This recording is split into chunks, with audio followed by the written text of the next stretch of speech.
So hello guys, welcome back to my channel. তো 23rd মে আমার birthday ছিল। তো সেই জন্যই আজকে ব্লগে আমি তোমাদের সাথে শেয়ার করব আমি বার্থডেতে কি গিফট পেয়েছি।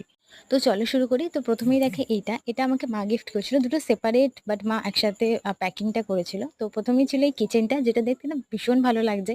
আর এটা আমি আমার ফেভারিট ব্যাগে টাই করব। দেন ছিল ইয়ারিংটা, যেটা ডিজাইনটা ভীষণ ইউনিক ছিল আর আমার খুব পছন্দ হয়েছে ইয়ারিংটা। আর যে কোনো ওয়েস্টার্ন ড্রেসের সাথে খুব ভালো পেয়ার আপও হবে এটা। তো হ্যাঁ, এটা আমার খুব পছন্দ হয়েছে। তারপরে ছিল এই ফ্ল্যাটসটা, যেটাও মাই গিফট করেছে এগেন। আর এটা আমার খুব পছন্দ হয়েছে এই ফ্ল্যাটসটা। মানে আমার ছিল ব্ল্যাক আর গোল্ডেনের মধ্যে, নাও একটা হোয়াইটও হলো। তারপরে ছিল এই চকলেটটা আর এই মাফিনটা, যেটা ফ্রম মন জিনিস, আর এটাও মা দিয়েছিল। তারপরে ছিল এই মিয়ামরের চকলেট বক্সটা, যেটা দিয়েছিল আমাকে পিসা, আর পিসি কেকও দিয়েছিল, বাট কেকটা আমি রাতে কাট করেছিলাম আর এই ভিডিওটা আমি শুট করেছিলাম পরের দিন সকালে।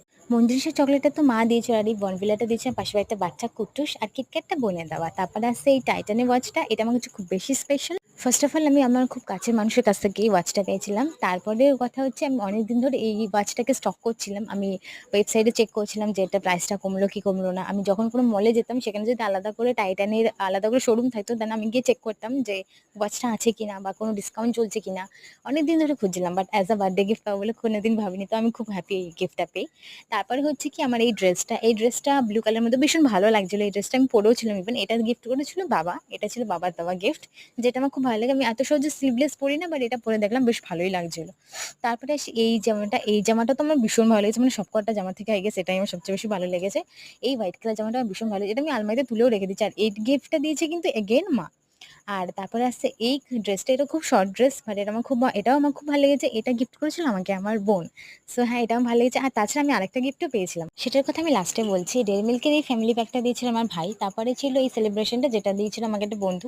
তারপরে ছিল বিভিন্ন কুরকুরে, লেস, জার চিপস আমি খুব ভালোবাসি, এগুলো দিয়েছিল কিন্তু আমার বোন। তাছাড়াও তারপরে যেটা আরো মেইন অ্যাট্রাকশন, এটা হচ্ছে আমার এই ফোনটা। কারণ অনেক দিন ধরেই আমার কথা ছিল ফোন নেওয়া, বাট আমার নেওয়া হচ্ছিলই না, কিছুতে কিছু না কিছু হয়ে পোস্টপোন হয়ে যাচ্ছিল। তো অনলি আমি যে বার্থডেতে এই গিফটটাও পেয়ে যাবো সেটাও আমি ভাবিনি। এইবারে বার্থডেতে সব আনএক্সপেক্টেড জিনিসপত্রই হয়েছে বেশিরভাগ ক্ষেত্রে, যেমন এই ফোনটা। আমি কিন্তু আমার পুরোনো ফোনটা দিয়ে ব্লগ করছি, এখনো ব্লগ আপলোড করবো পুরোনো ফোনটা দিয়েই। সবকিছু কাজ পুরোনো ফোনটা দিয়ে, বাট আমি যে এখানে নতুন ফোনটা পেয়ে যাবো আমি বুঝতে পারিনি। তো হ্যাঁ, ওটাও পেয়ে গেছি। আর যেটা আরেকটা গিফট বলছিলাম, যেটা আমি একদম ফার্স্টে পরেছিলাম, একটা ইয়েলো কালার ড্রেস, ওই ড্রেসটাও দিয়েছিল কিন্তু সুমন। তো হ্যাঁ, this is my birthday gift blog.